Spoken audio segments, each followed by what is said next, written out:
Hey everyone, Scott Hansen here from NFL Red Zone. I hope you're checking out 1 hour of 5-Yard Rush, one of the best podcasts on NFL football in the UK.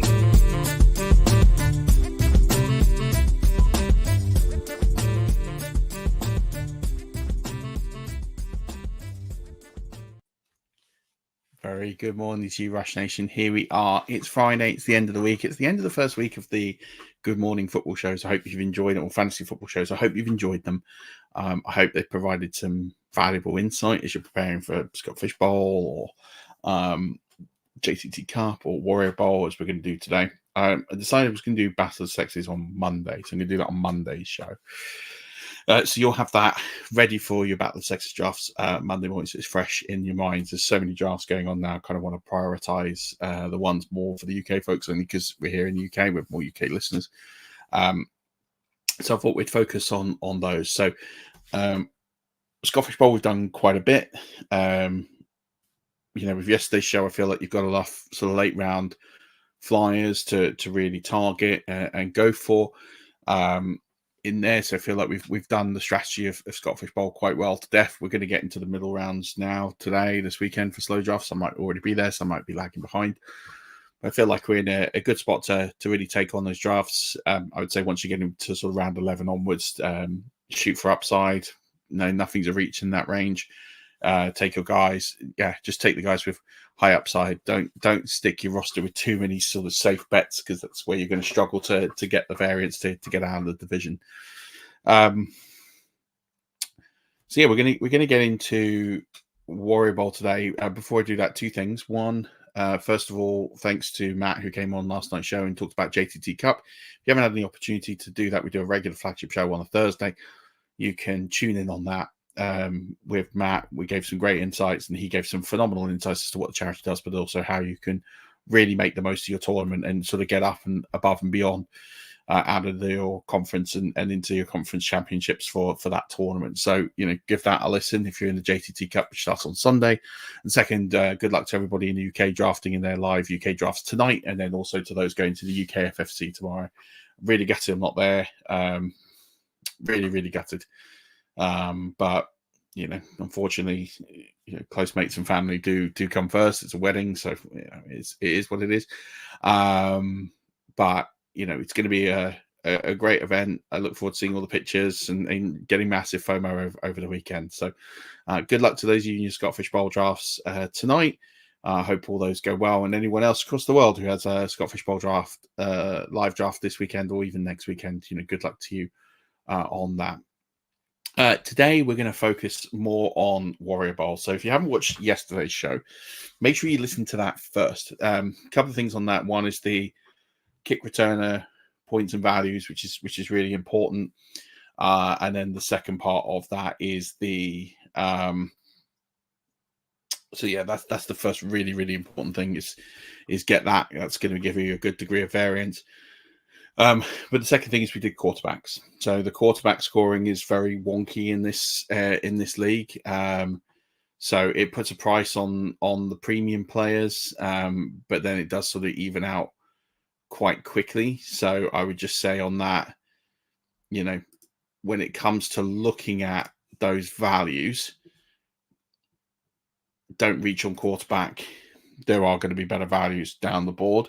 So you got your premium guys, of course, they kind of sit there, and then we can get into this. So I did the scoring at depth for quarterback really quite in depth yesterday. So I hope you kind of see that, and I shared a viewing sheet. Now in here, I have done a sheet of the top 87.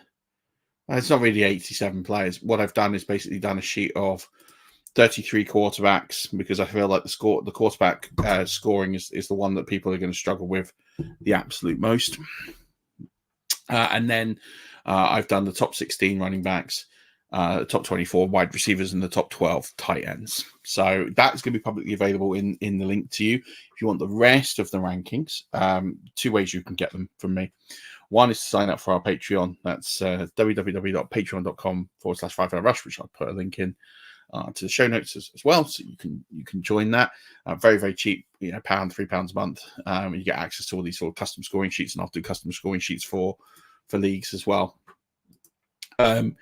Or if you drop me a DM saying I really want your Warrior Bowl rankings, you can get in contact with me, and with a charity donation to Crohn's Colitis UK, I will send you them. So that'll be the other way you can get Warrior Bowl rankings. I've ranked the top 240 players in scoring. That's outside of kickers, DST, and backup quarterbacks. So it will give you a good value of where to go late, and really sort of hone in and dive for strategy.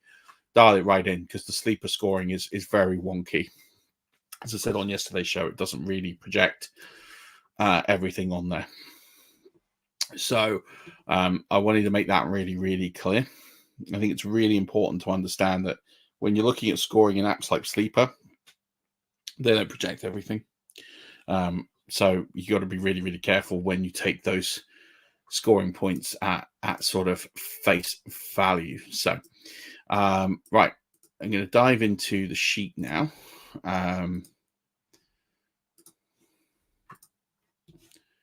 So we can have a good look at this. So really going to focus on the top of the board here. And you see with the scoring, you've got a bit of an eclectic mix here, but the premium running backs do get a bit of a boost. That 0.1 rushing attempt that they get is quite significant, especially when you're thinking a couple of hundred times. It does boost their overall season-long score quite significantly. Receivers do have a reception bonus, which kind of modifies it out a little bit, but it's a 0.25 reception bonus, and they're only catching the ball, so the premium guys 140 times. So kind of puts the premium guys at wide receiver on parity, but it puts the premium RBs right up there as well. There's also points for first down in here as well. So there is a bit of a mix. There is some returning yards in here as well, but it is very minimal in the scoring. So really, there's only about 3 or 4 guys in here that are worth exploring on the scoring, because it's only 20 yards per point. So if you project that maybe the top guy is going to get maybe 1,000 yards, which has not been done anytime soon, but with the new scoring, you could say that could happen. That could be an extra, 50 points. So over the season, so guys like Shaheed will jump up a little bit. I don't have anyone getting 1,000 yards, so guys like Shaheed will go up about 30-40 points or so, which is fine, but it's a couple of points a game, so it's just something to keep an eye on this one.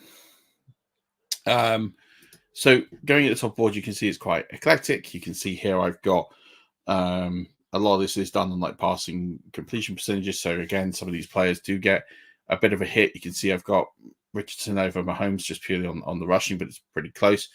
I talked yesterday that Jaden Daniels is not a guy I'd be targeting because of that, because of his rookiness and his potential completion percentages. It could kill him in this format. So, we've got a bit of a spread here. Notice that Jonathan Taylor is above Breece Hall and Bijan in these rankings. Again, it's just the factors of the scoring for me and the way I project it. It gives him a bit of a boost here. But you can see here, and again, same with Alvin Kamara. Alvin Kamara comes out pretty highly in the scoring because of the receiving angle on it for him as a running back. And again, that's why it vaults Christian McCaffrey to the 101 because they're high target volumes. Same way that the rushing differential with Debo jumps him up quite significantly on this board as well. So again, you're kind of getting a good feel. But you see the first quarterback here I really have coming off in the 3rd round. This is an ADP. This is my scoring. So people are going to see the 1.5 point. People are going to see the 1.5 point scoring and immediately levitate to that.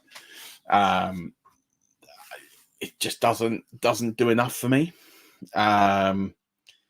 So I'm just a bit cautious. So to explain the scoring, receptions are 0.75 for points per reception for running backs, 1 point for wide receivers, and 1.5 points for tight ends. Half a point just doesn't do enough when you factor in the first downs. Because the tight ends aren't getting as many first downs, it does bring the wide receivers back up the board. quite a bit. And so it's a clever way of making people reach for tight end.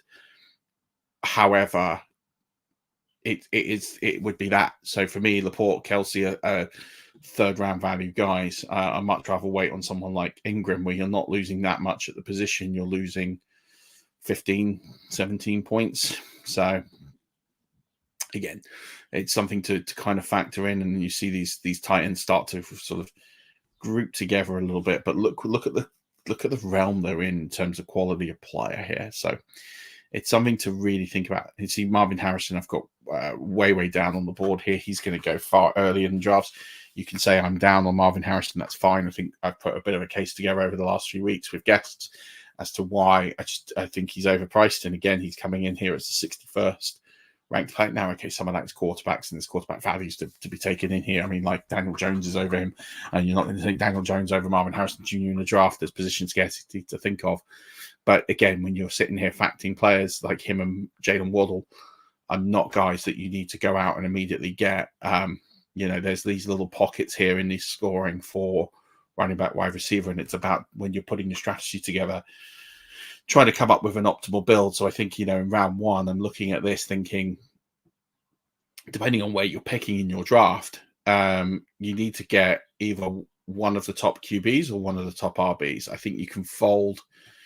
Yes, Tyreek obviously has a significant advantage here over Hill, Hill over Lamb, and then it kind of plateaus a bit here.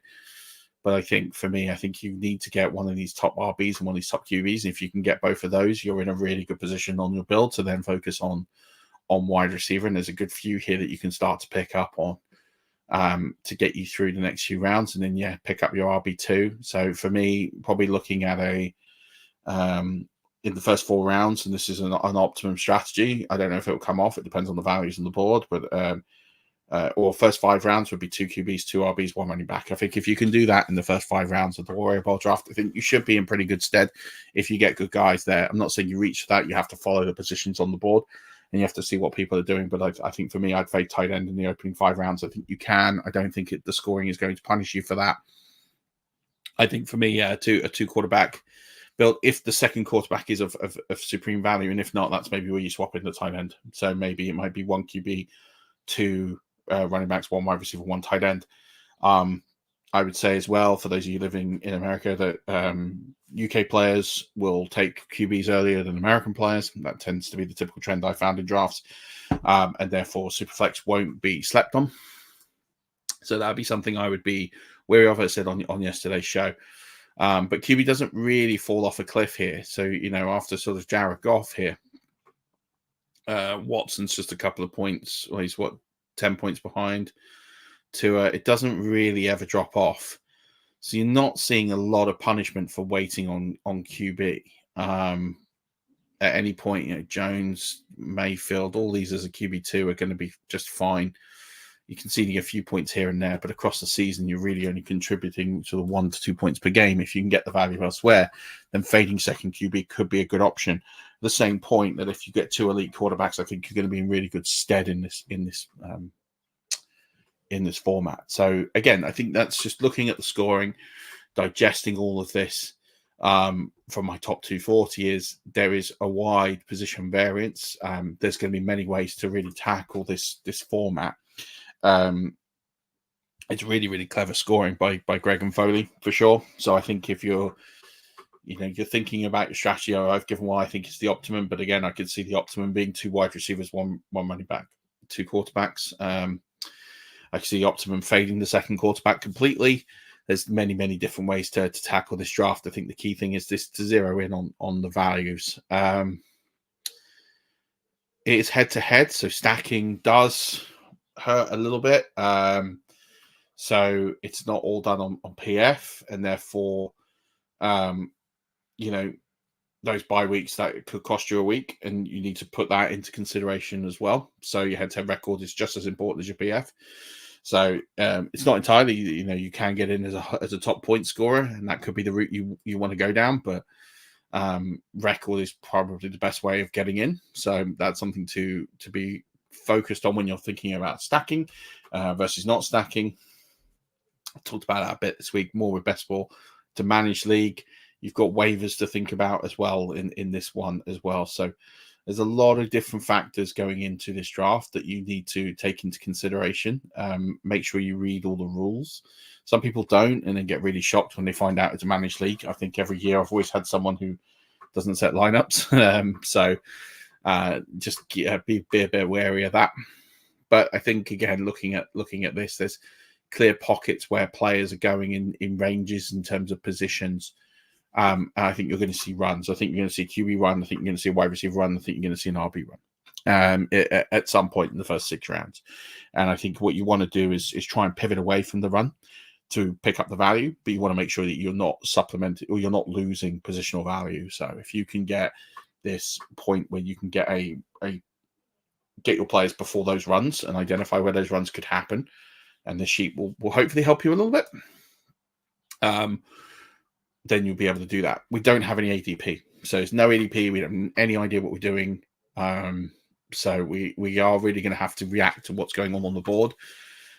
So I think, for me, I'd be using these sheets to be creating tiers and looking at where you can get guys, and then identify guys on the sheet that are overvalued against consensus. So guys like Samuel will be overvalued against the consensus. Tank Dell will be overvalued against the consensus. Joe Mixon will be overvalued against consensus. James Conner will be overvalued against consensus. Shaheed doesn't have as much value for me in this format, given the fact that the return yards are much smaller. So he's a guy you could probably take round 9, round 10 and take a bit of value on. But I wouldn't be reaching up where we have been in the other 2 formats. So that's something to keep an eye on. Obviously, quarterbacks remain quite steady and pretty predictable what you're going to do there. But your wide receivers, there's a few here that I'm definitely missing out on. Marvin Harrison Jr., I'm fine with. Jalen Waddle, I'm probably missing out on. I'm fine with that.